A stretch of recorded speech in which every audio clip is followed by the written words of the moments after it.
Hello, everyone, and welcome to the Green Man channel. It's time for another episode of Dark Horse Discs, the series where we talk about albums that tend to be underappreciated in bands' discographies or where they're perceived to be underappreciated. This week, we are talking about the third studio album from Trivium, The Crusade, which I own on CD. Here we go. Don't know if anyone else has got a physical copy. And yeah, we're going to do the usual three rounds. So the first round, we talk about our first impression when we first heard the record, what we thought of it. The second round, we name our three favourite tracks, the opposite of Is It That Bad, if you like. And the final round, we talk about why we think it might be considered a dark horse and where we'd rank it in the Trivium catalogue. So this time round, we are starting with, and we've got the usual crew here for this week, Rock of All Ages, Chill Dudes on a Couch, and JC Rock and Metal Reviews joining us once again. And so we'll start with Rocco this week. Thumb sideways. Wait, wrong channel. Sorry. Uh, so yes, I'm gonna go by Rocco now. The channel is still Rock of All Ages. Until Tom said we were doing this video, I wasn't super familiar with Trivium. I knew like one song, although I have seen them live as an opening band. Uh, but I'd never heard a full album. So to prepare for this, I did what I sometimes do, and I listened to all of their albums. And what I heard, especially early on, was a band heavily influenced by Metallica. Heck, they've even done a Master of Puppets cover. So I like Trivium's thrashy stuff, but ever since In Waves, which was their biggest album commercially in the US, they mostly been a generic metalcore band. Now, the most interesting thing about them, in my opinion, is that six of their 10 albums were released in October, but never on October 12th, strangely. Certainly not at 12:53 a.m. But talking about this album, The Crusade, it had their first song to get radio play, The Rising. The album's heavy, it's intense. I could have believed it came out in the 80s if some of the songs didn't address real life events that happened after the 80s, and also if the production wasn't so clear. I enjoyed this album. Cool stuff. Good first impressions there, Rocco. And then we move on to Hector, Chill Dudes on a Couch. Awesome. So I actually did have this album when it came out, and I sent a picture yesterday to Tom and Rocco. That picture with me with the Trivium Crusade shirt is from 2006 or 2007. I was at a Hard Rock cafe in Puerto Rico for a show, and oddly enough, that was my first Facebook profile picture with the Trivium shirt. And also, I was doing this wrong. I had the finger like this. So if I would go back in time, I would be like, no, you dumbass, you're doing it wrong. That's Spider-Man. That's what I was thinking. Yeah. It's like this. I had the finger. I was doing the Spider-Man. This is the horns. This is Spider-Man. This is the Spider-Man. Yeah. So so I did listen to this album when it came out, but I hadn't listened to this album in a long time. And I don't know where I was hoping to find that shirt, so I would have worn that shirt. But I think that shirt, it's been almost 20 years. So I think that shirt, or I gave it, it's gone. So I did listen. I first started listening to them with their first album, Ascendancy, and I actually saw them play in Ozfest 2005. I thought Ascendancy was their second album. Yes, that's the first album that I got from them. Okay. See, yeah, they had another one before that, but I got into them with Ascendancy. Yeah, so so I saw them in Ozfest 2005. I think they were one of the first bands that were playing because at that point they were an up and coming band, and it's very interesting because this album was a change in sound for them. It's a more flashier sound, more cleaner, and definitely at the time they got criticized by being like very heavily like Metallica influenced. But like if you flash back to 5 years later, Avenged Sevenfold said, "Hold my beer," Yeah, Nightmare does have a little bit of that. Not Nightmare. No, the Oh, one Hail after to the that. King. Yeah. Hail to the King. There's a Yeah, song that 2013. Yeah. sounds like sad but true to the numbers. Yes. Hmm. So yeah, Yeah. but Remember that. Trivium, they were very influenced, I think, by like even like the first Metallica albums because they even end the album with an instrumental, which was something. Yeah. The only thing they need to do to be strictly Metallica is just has 8 tracks, but that but no, but yeah, they very influenced by Metallica, and I was watching some interviews, and apparently at that time when Ascendancy, they got really popular with their second album, Ascendancy, and they were offered big tours, and they were touring with people that they admire, but they got bullied apparently by some of the other bands, and I think they one of them was Children of Bodom, uh, like, and they were making fun of like maybe like Trivium and like the Squeaky Boys. They were 18 and 19 when that, and Matt Heafy's voice was like changing.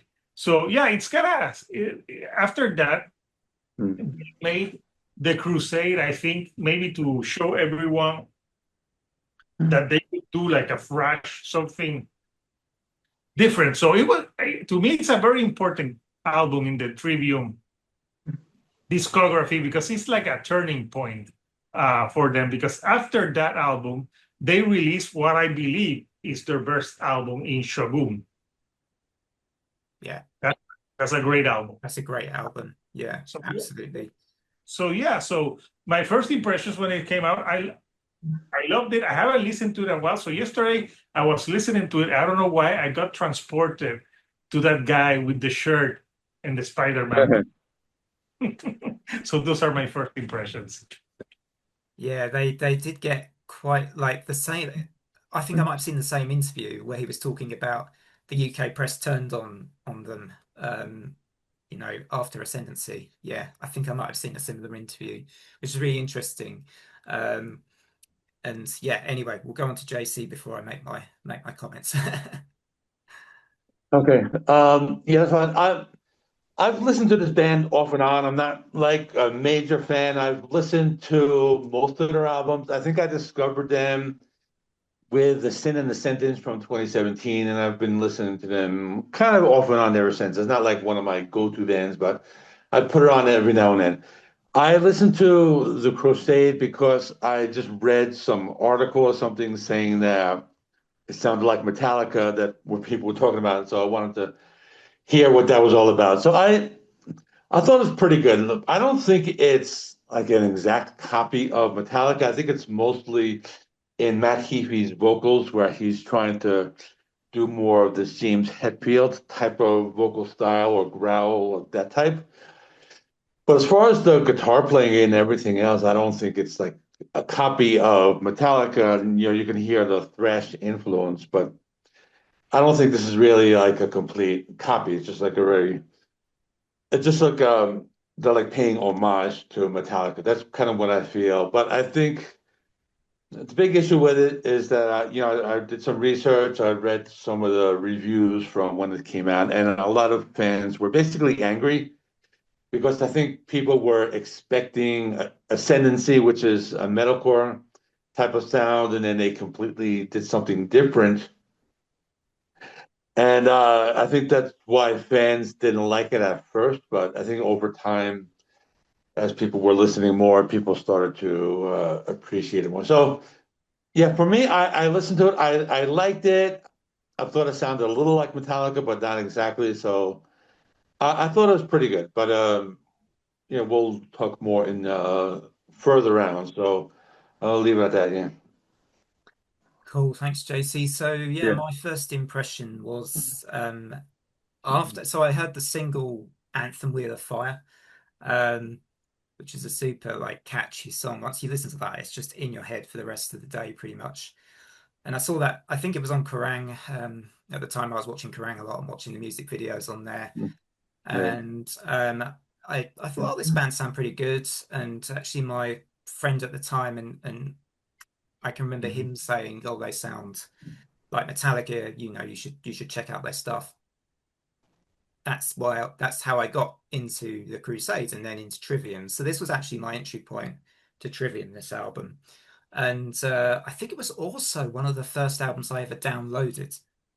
So the beginning of the download era, this album kind of makes me think of that era when people started downloading. It was also, I believe, the MySpace era as well. So Oh yeah. who Very had much so. MySpace profiles here? Did you guys have MySpace profiles? I Yeah, think I did. so, but Rocco was born when MySpace started. I do remember having a MySpace page, but I wasn't there for like the peak of the website.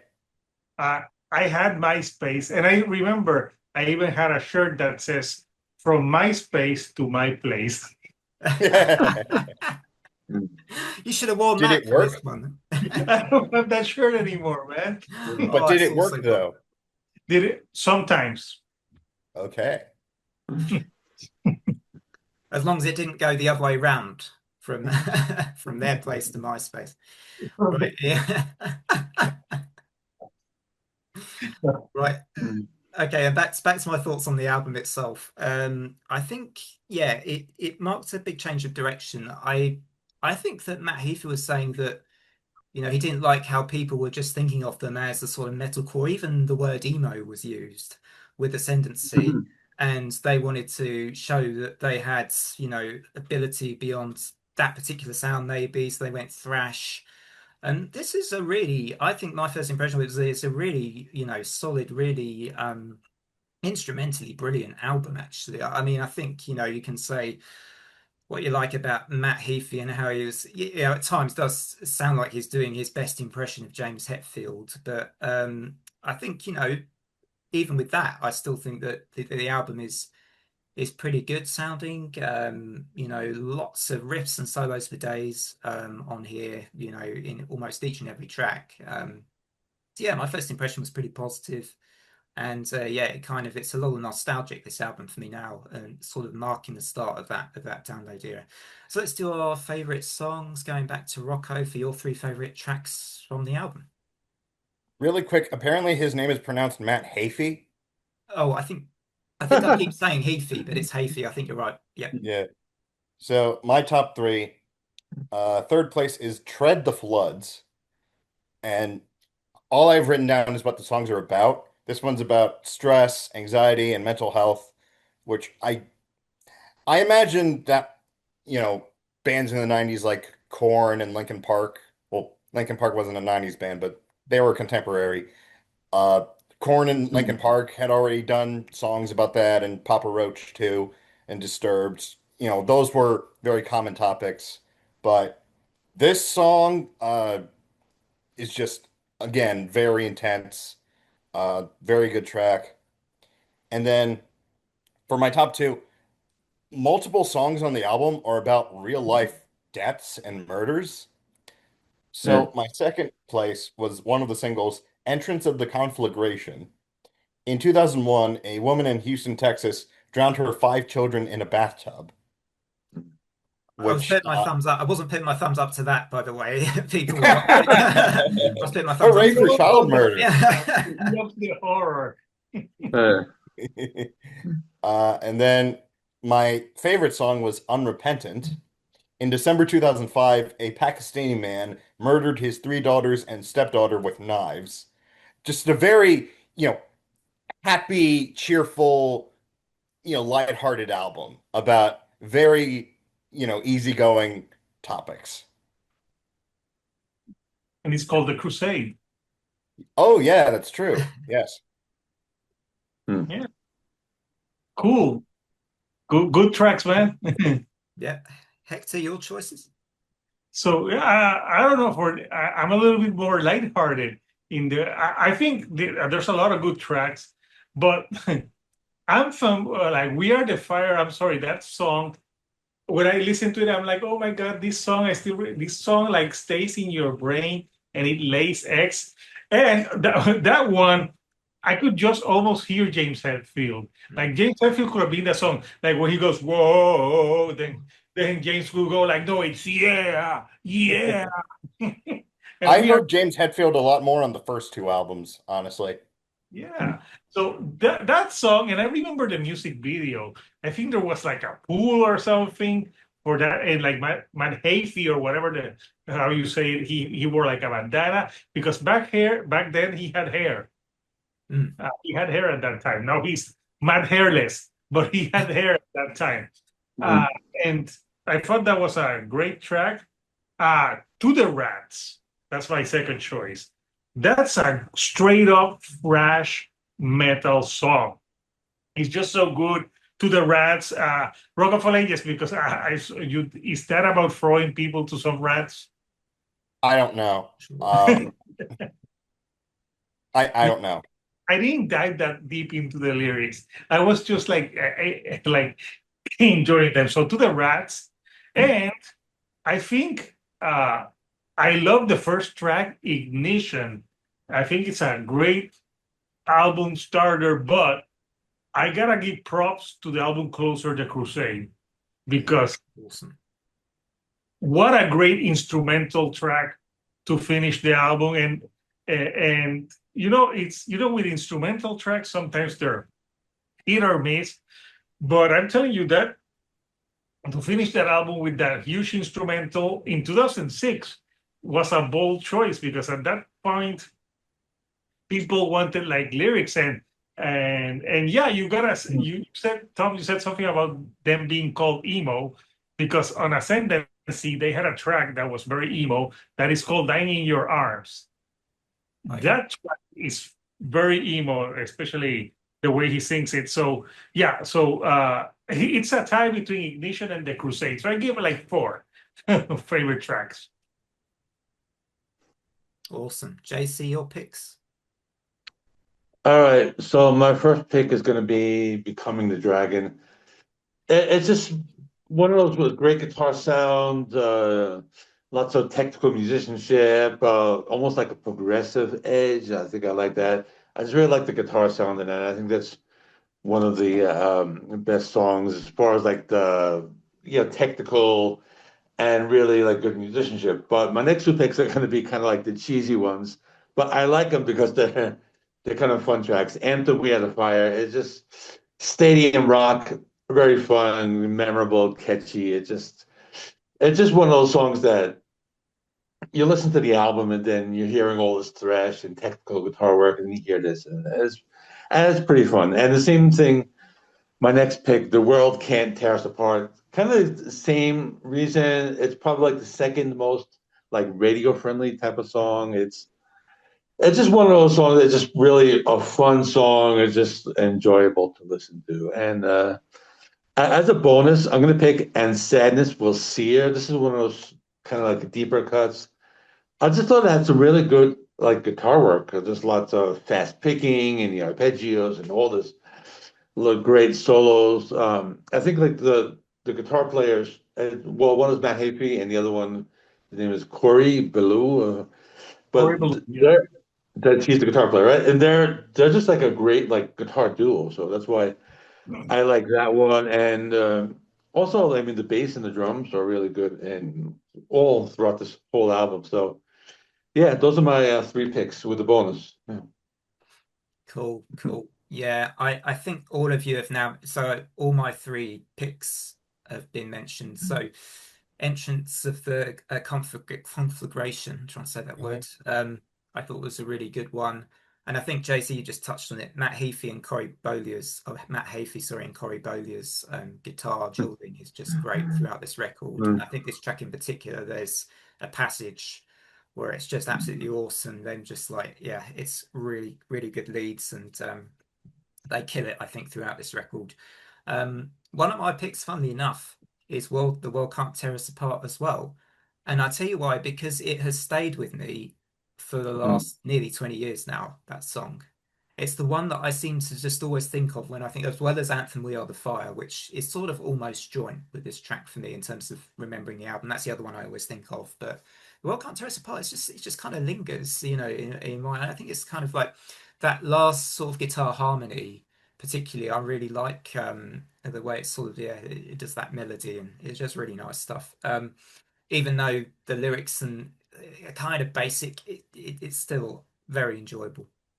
And my last pick is Hector's mention, The Crusade. What an awesome way to finish the album. Mhm. I almost could have done without the track that came before it, I think. I didn't particularly like that one. I think was that The Rising? Yeah, The Rising. Didn't really like that one so much. But then The Crusade finishes this album on a really big high.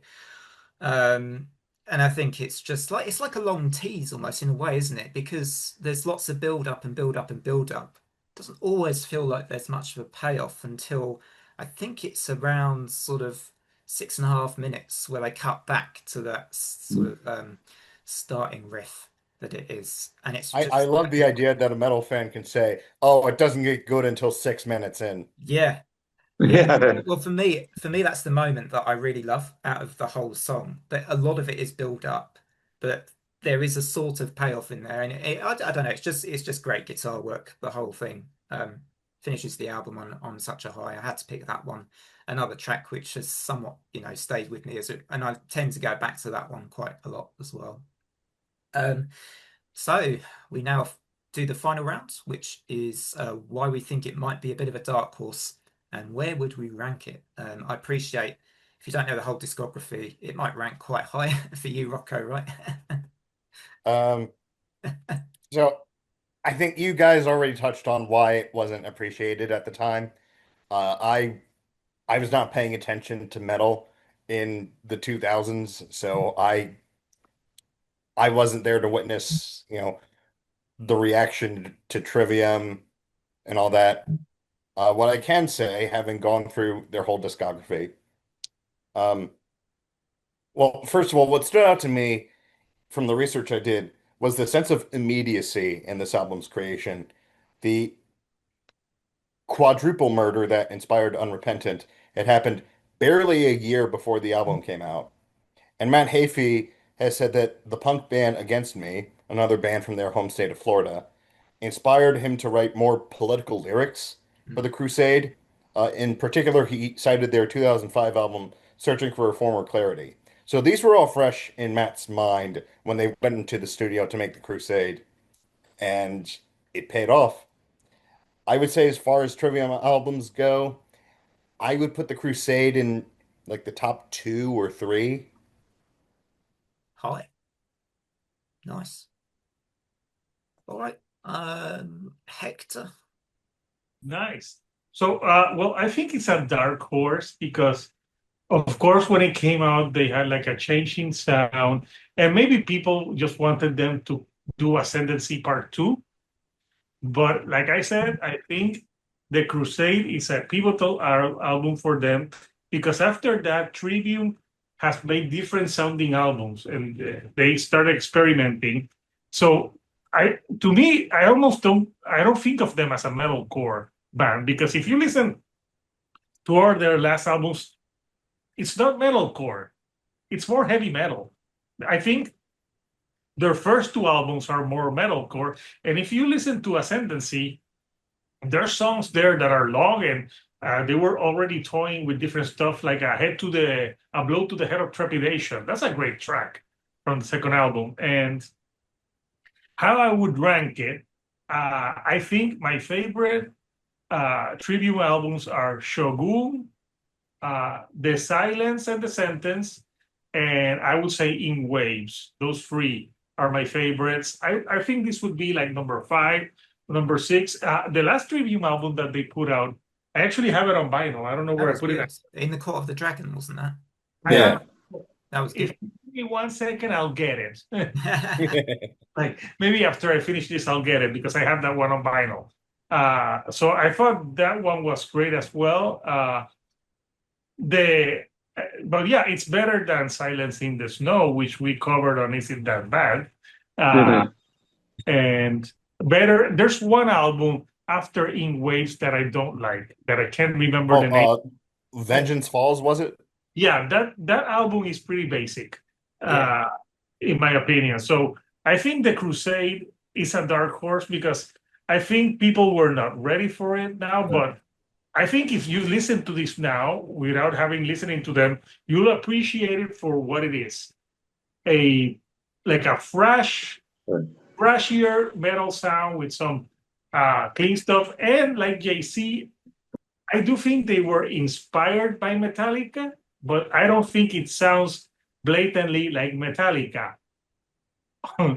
That was what Avenged Sevenfold did with Hail to the Chief. That is copy paste Metallica. And I'm thinking, I don't know about you guys, but that's one that we can cover for Is It That Bad? Mm. Ooh, I was thinking maybe their most recent album, Life Is But a Dream, would also be a good candidate. No, I love that album. Oh, okay. I know that album was very divisive. I know, but I did an album review for that one, and I like it. It's just people being assholes. Hail But Hail to the King, I'm down for that. to the King, because that's a blatant Metallica ripoff. Mhm. But yeah, going back to Trivium, I think the Crusade is a solid album, great album, and yes, for those reasons, I believe it is a dark horse record. Cool. Thanks, Hector and JC. Okay, so I'm not familiar with every album. I think like the ones that people say are the best ones are the ones I never really listened to that much, like Shogun and In Waves. I think those ones I don't know very well. But I never listened to the first one, I don't think.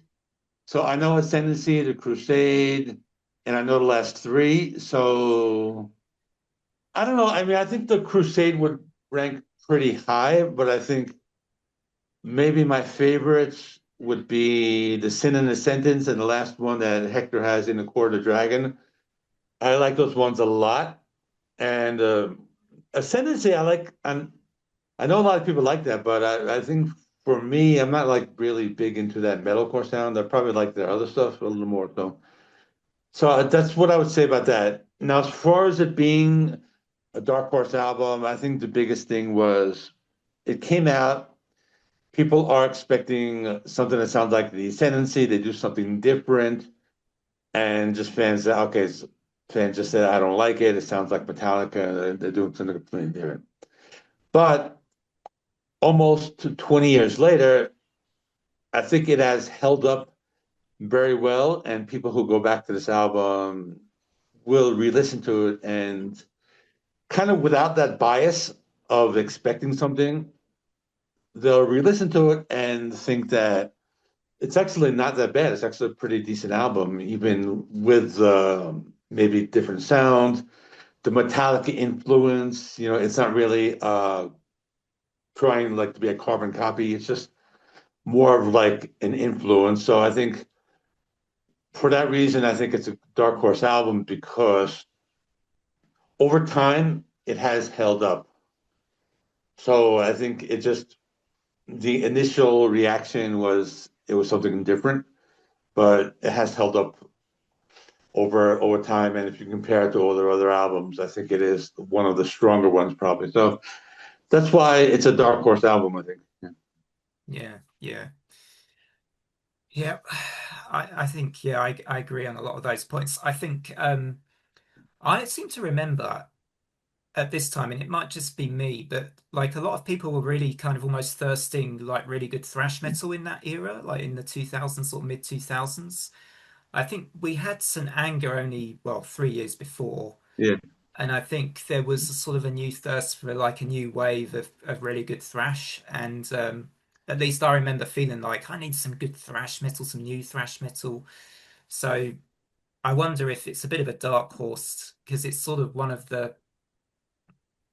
those records that came out before you sort of got like those newer wave but think of Evolve, for example. They came a bit later, and there's a little bit of a Metallica-ness to them and Slayer-ness to them. um I think I think this album's been slightly forgotten, and also because of all the kind of the dissing that went on when the album was released as well, and the sort of negativity around it. For whatever reason, I mean, the press in the UK didn't like it much, I think, and all these kind of other things. So all those things, I think, make it a dark horse, as well as it coming after what everyone, I think, generally sees as the peak Trivium album. Oh, I guess you could contest that actually with other albums in the discography, but Ascendancy for me is the one a lot of people will talk about first when you talk about Trivium. Um, so for me, I think it ranks about fourth. I would have Shogun above it. I would have In Waves above it. I love In Waves. That's a great album. And I would also have Ascendancy above it, I think, because when I discovered Ascendancy, I absolutely loved it and still do enjoy that one. It's got some For great some tracks. reason, In Waves didn't do that much for me. Yeah, it's a bit of an odd record if I remember right, but I really enjoy it. It's kind of got different stuff, different sounds, and they experiment a bit here and there. I think Trivium's one problem is that I don't ever think they've really fully established their own identity. You know, we've touched on how they've been Yeah, between yeah, genres. Yeah. totally. Yeah, yeah. Because like on more recent records, we talked about how Matt Heafy sounds like James Hetfield. On more recent albums, he also kind of sounds like Corey Taylor. Mm. Yeah, exactly. But you know, Well, I'm despite sorry, that, I think it's I didn't hear the Corey Taylor on this one, but okay. Maybe not that one, but on like the few before that one. Hmm. yeah. What was that one? So the Sin and the Sentence. There was one between the Sin and the Sentence Oh and yeah, what the Dead Men Say. Dead Man. Yeah, what the Dead Men Say. Yeah, what the Dead Men Say. What's it? What the Dead Men Say or the dead? Yeah, and talking of Trivium, they have an EP this October 31st. Oh, Oh, sweet. I'm gonna Oh, cool. make a note to check that out. yeah, yeah. I'll have to give that a listen. All right, so I think we have finished the rounds, which means it's time for the sort of channel roundup, what's coming up on the different channels, which I hope you're all subscribed to, by the way, each of these guys' channels. We'll Mm. start off with Rocco. What's coming up on Rock of All Ages?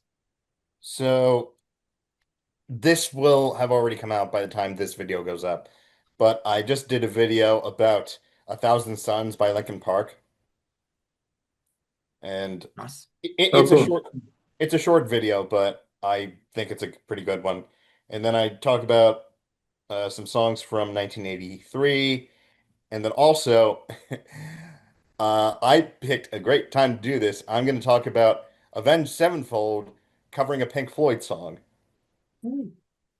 didn't realize they covered. Which one did they cover? Wish Astronomy? You Were Here. I wish you were here, did they? Oh, okay. I don't Yeah. think I've ever heard that.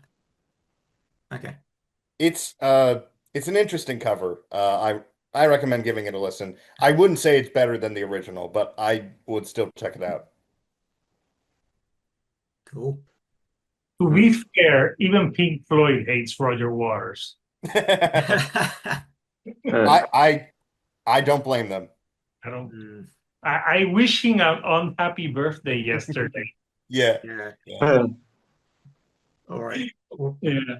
what's coming up on the chill dude on a couch? Well, right now there's a new "Is It That Bad?" and we there covered when Kanye West found Jesus for a whole 5 minutes. Yeah. It was a whole 5 minutes where he found Jesus, and then he went back to being whatever it is that he is. Yeah. Uh, so that's an Is It That Bad? And I did that one with Rocco here. Well, I didn't do that one. I wasn't present. It was No, we had Papa Rico Suave. Papa Rico Suave did that one because it's the album is called Jesus is King, so it's appropriate for him. And we had my friend from a friend of mine from school. He used to sing reggaeton in Puerto Rico, and his name is Chuching, and his actually his stage name was Chuching Boy. You can find him on Apple Music.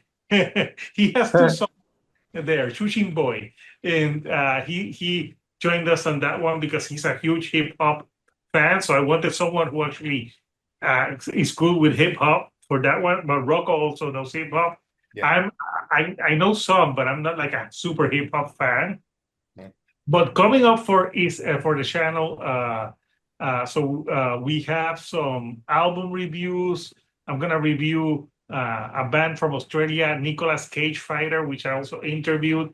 I And, love that name. and obviously next week I got to talk about the new Between the Buried and Me album, Oh yeah. which is one of my highly anticipated Yeah. albums for the month of September. And on Is It That Bad next weekend, we're gonna talk about Red Hot Chili Peppers, One Hot Minute, which actually turns 30 years old this week on Friday. So I'm like, Lovely. yeah.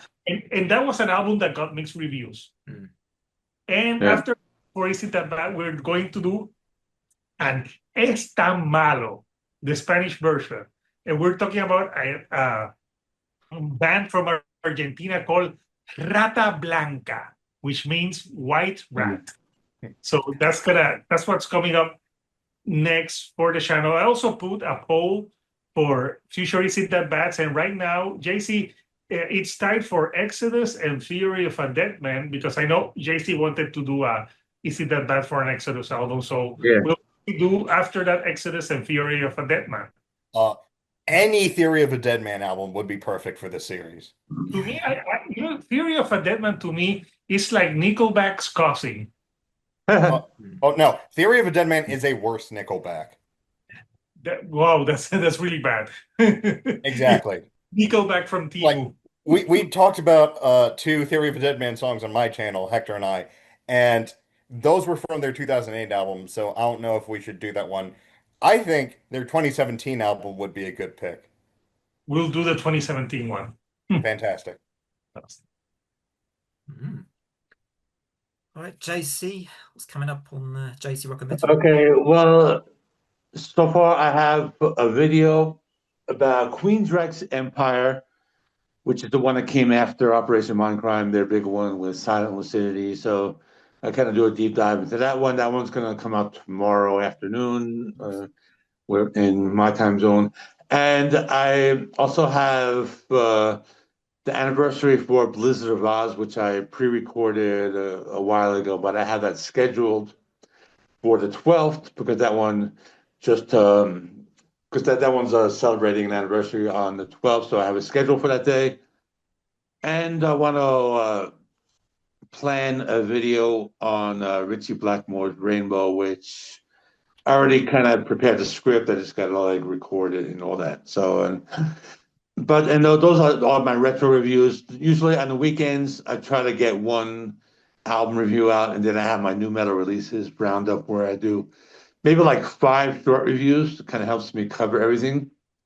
So I'll be trying to do that like between now and December. So, and there's a lot of good stuff coming out that I'm looking forward to. So. And you've got your second channel as well, haven't you? And my second channel, Yeah. I basically take random either CDs or vinyls from my collection and I just review them. So I did one on Dark Side of the Moon. I did one on Jethro Tull yesterday. Jethro Tull's Songs from the Woods. So I'll probably lean more towards classic rock on that channel. And but that's just something I do just for fun and just this way, because I like to make videos. This way I don't saturate my main channel. Yeah. Cool. Yeah. All right, lots to look forward to then. And Yeah. on my channel, on the Green Man anyway, because I now have 2 channels. Mhm. So on the Green Man, since listening to this one, The Slow Crush Thirst, I've been discovering other shoegaze albums that I've actually missed this year, and 3 albums, 2 which were actually mentioned by someone in the comments. So thank you for those. And one, Wasn't there that Greek band that Hector reviewed? Sugar for the Pill. Yeah. I did listen to them. I haven't reviewed them though, but that's another good. That's actually a good one as well. So I'm doing a sort of a triple. Now it would have already gone out by the time this video goes up. So this is 2 days after when the Shoegaze albums video began. I'm reviewing 3 albums in one, effectively in one video. So I'm reviewing Blankenberge Decisions, Daydream Twins, Solstice for Embodiment, I think that album's called, and the new Wisp album. I'm trying to remember the name. If not Winter, I think it's called something like that. So And after Winter, I did a short for the Wisp one the too. Wisp one as well, yeah. So the debut album. So yeah, I'm doing that, but that's would have already gone up by the time this video goes up. Also coming out, I will be doing a review of New Electrocutioner as well later, ideally in the week. And then the next episode of Dark Horse Discs, which will be in a couple of weeks, is going to be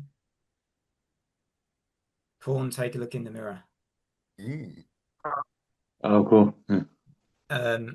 So that's the plan for the next one. And then we'll be doing guest choices. So I think JC, I'll need to check your choice for what you'd like as your Dark Horse album at some point. And Okay. on my other channel, on Tom's Team of Horror, it's a little quiet on there at the moment, but I plan to do a Nightmare on Elm Street ranking pretty soon on there to follow the Friday the 13th, then a Halloween films ranking. So a lot of films to get through there. Oh man, that sounds exhausting. Yeah. But that's kind of, yeah, the channel's doing quite a few ranking type videos. So yeah. Anyway, so that's it for this episode of Dark Horse Discs until episode 4. Thanks everyone for joining us. And yeah, until next time, from me and my guests, it is bye for now.